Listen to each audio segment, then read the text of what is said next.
OBC में मुस्लिम आरक्षण को लेकर जो सियासी घमासान है, आखिरी चरण के प्रचार के लिए ओबीसी में मुस्लिम आरक्षण का मुद्दा एक बार फिर से चुनाव में तूल पकड़ा।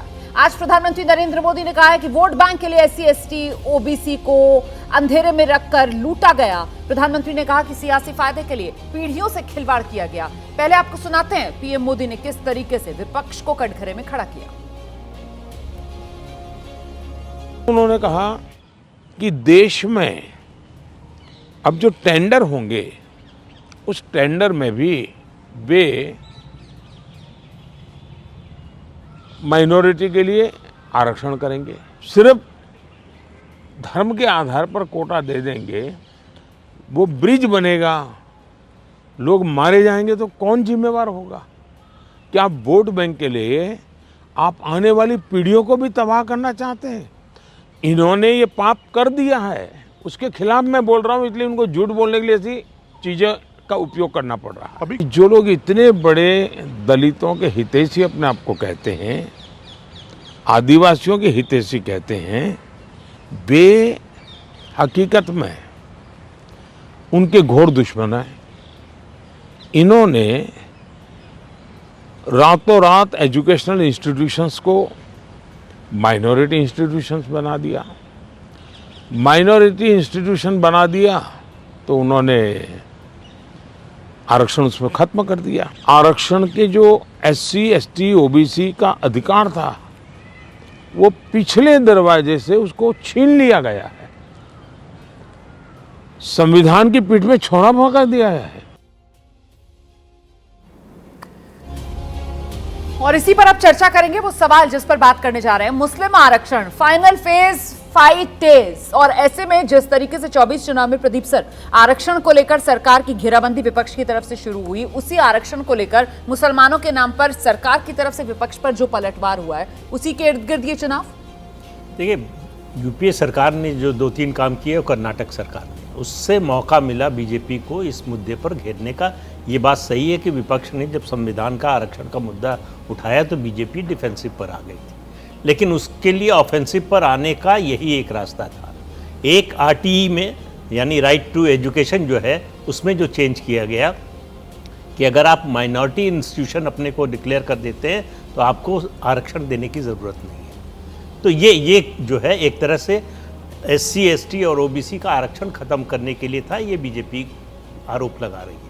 दूसरा, सभी राज्यों में जो मुसलमानों की ओबीसी की जातियां हैं, पिछड़ी जातियां हैं, उनको आरक्षण ओबीसी कोटे में मिलता है। ये इर्रेस्पेक्टिव कि किस पार्टी की सरकार है।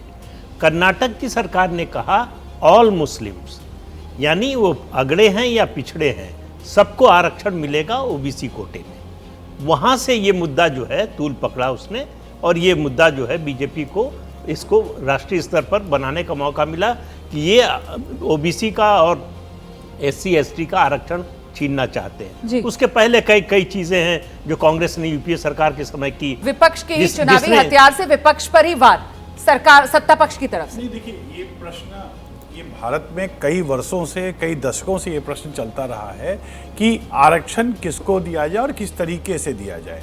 इसमें हमेशा से विचार होता रहा है। अब दिक्कत क्या है, ये है कि आप अनुच्छेद 29 और 30 को देखेंगे तो आपको ये पता चलेगा कि यहाँ जितने भी समुदाय हैं, जिनकी अपनी भाषा है, जिनकी अपनी पहचान है, उन्हें अपने शैक्षणिक संस्थाओं को खोलने का अधिकार है। तो वो माइनॉरिटी भी खोल सकता है और वो मेजॉरिटी कम्युनिटी भी खोल सकता है।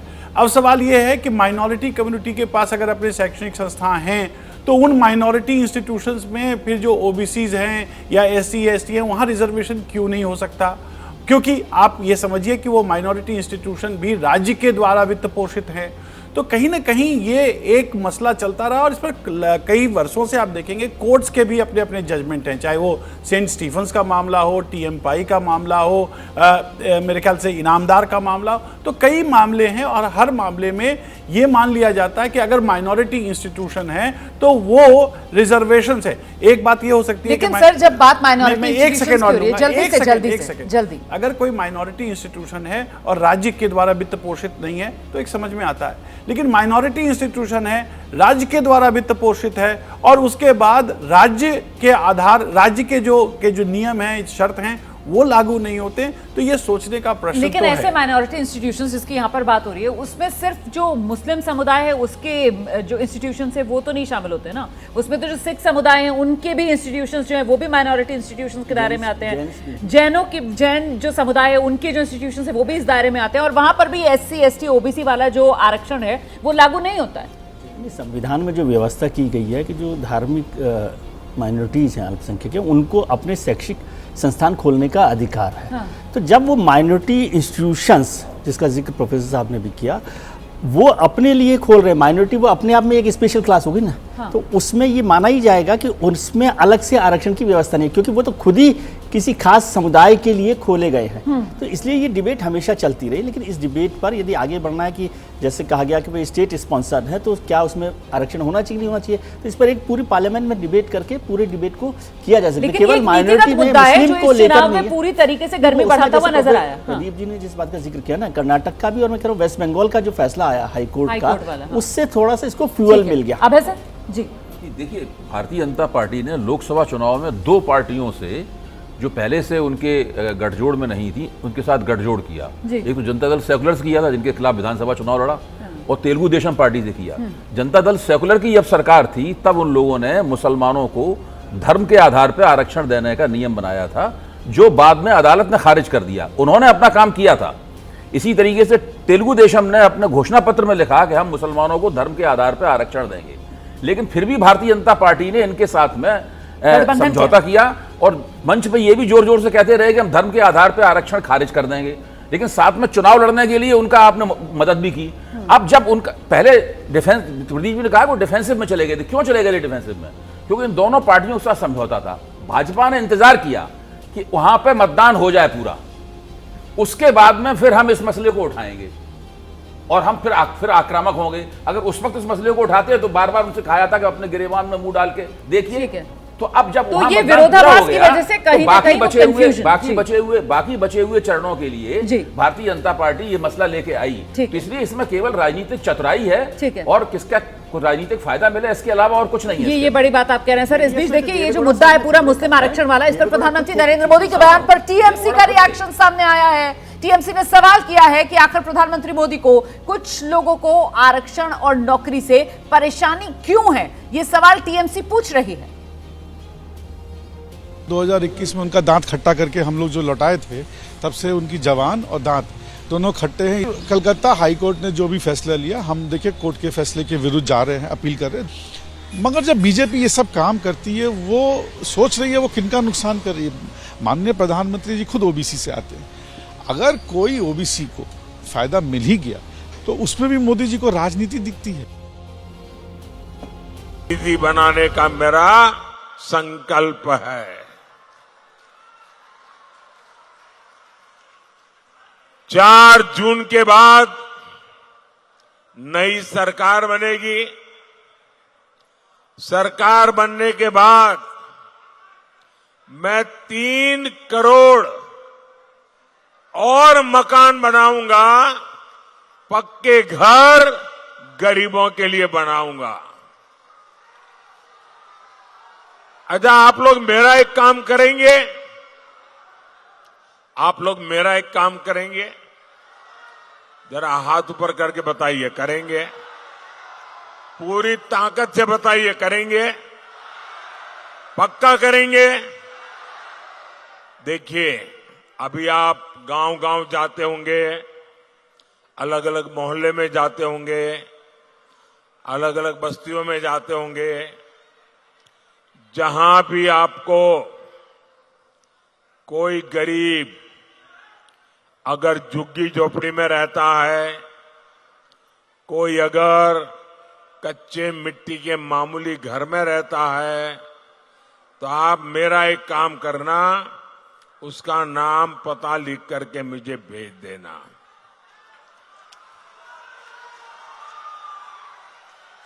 और उसको कहना, मेरी तरफ से आप गारंटी दे देना उसको, उस परिवार को कहना कि जब 3 करोड़ घर बनेंगे तो पक्का घर तेरा भी उसमें होगा। बताओगे? बताओगे?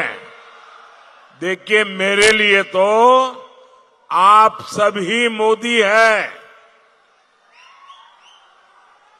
मोदी कोई और नहीं, आप ही मेरे मोदी। करोगे ना? हिम्मत के साथ लोगों को कह देना, क्योंकि मैं करने वाला हूं। बातें नहीं करूंगा, काम करके दिखाऊंगा।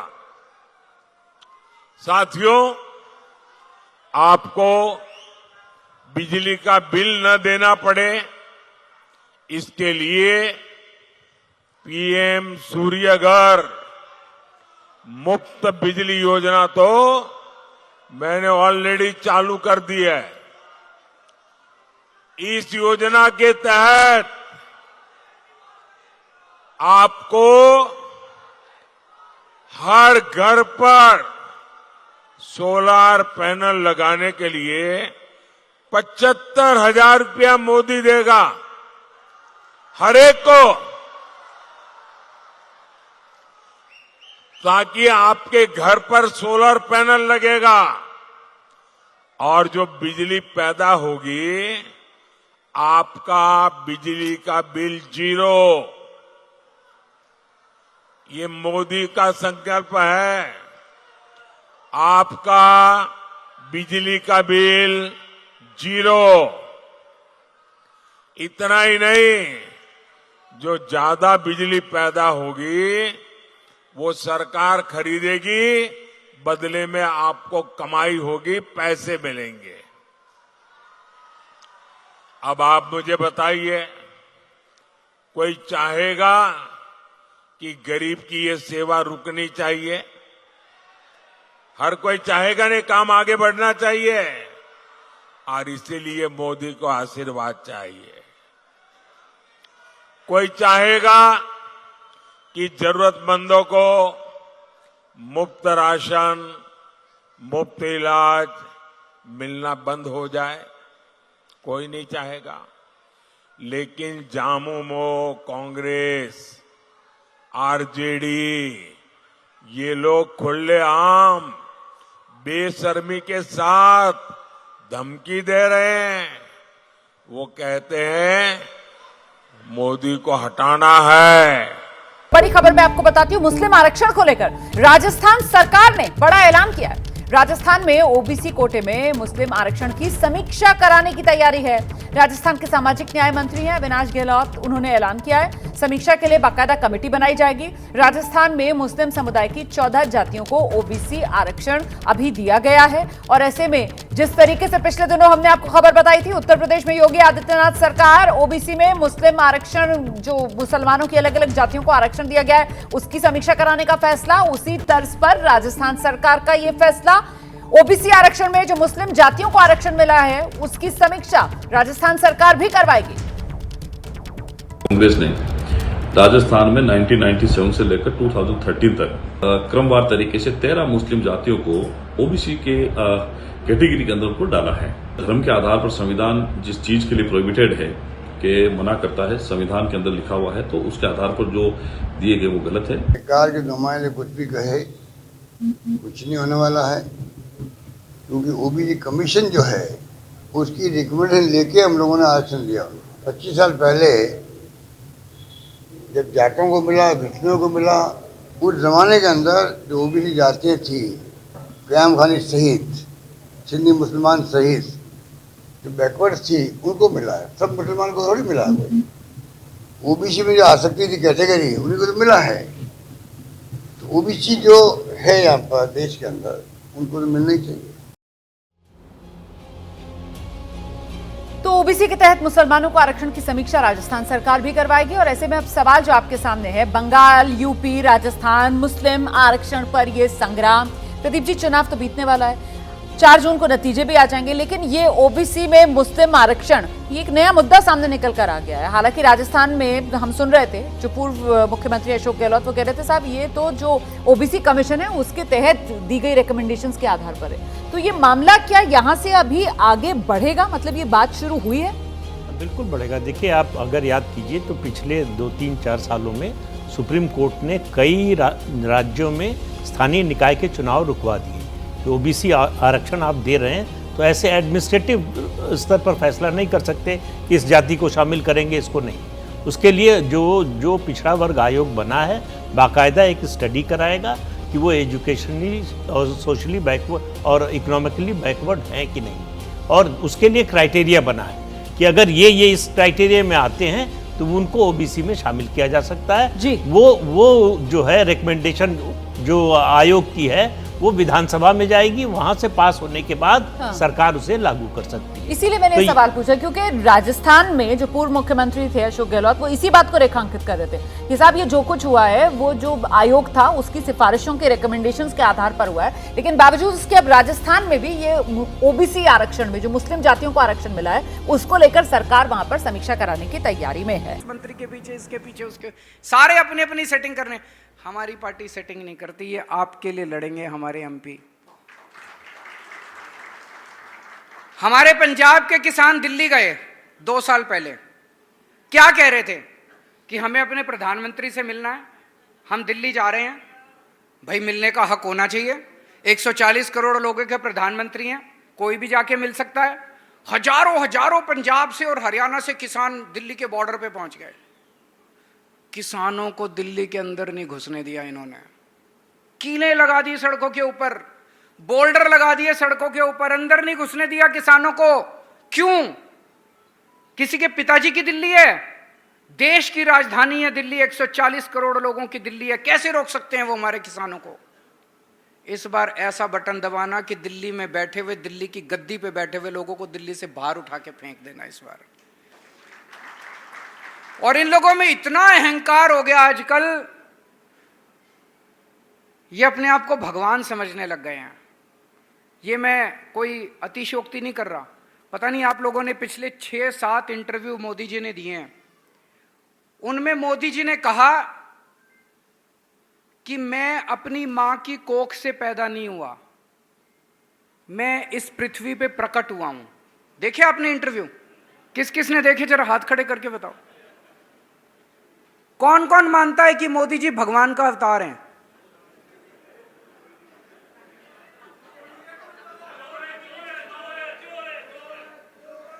मैं आरएसएस से पूछना चाहता हूं, आरएसएस चुप बैठा है, आरएसएस भी जरा बता दे कि क्या वो मोदी जी को भगवान मानते हैं?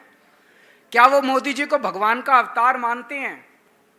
एक इनका बहुत बड़ा नेता है उड़ीसा का, संबित पात्रा, उसका बयान आया थोड़े दिन पहले, भगवान जगन्नाथ,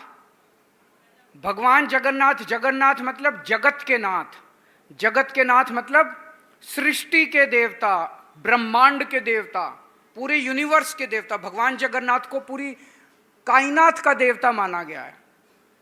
संबित पात्रा कहता है भगवान जगन्नाथ मोदी जी के भक्त हैं।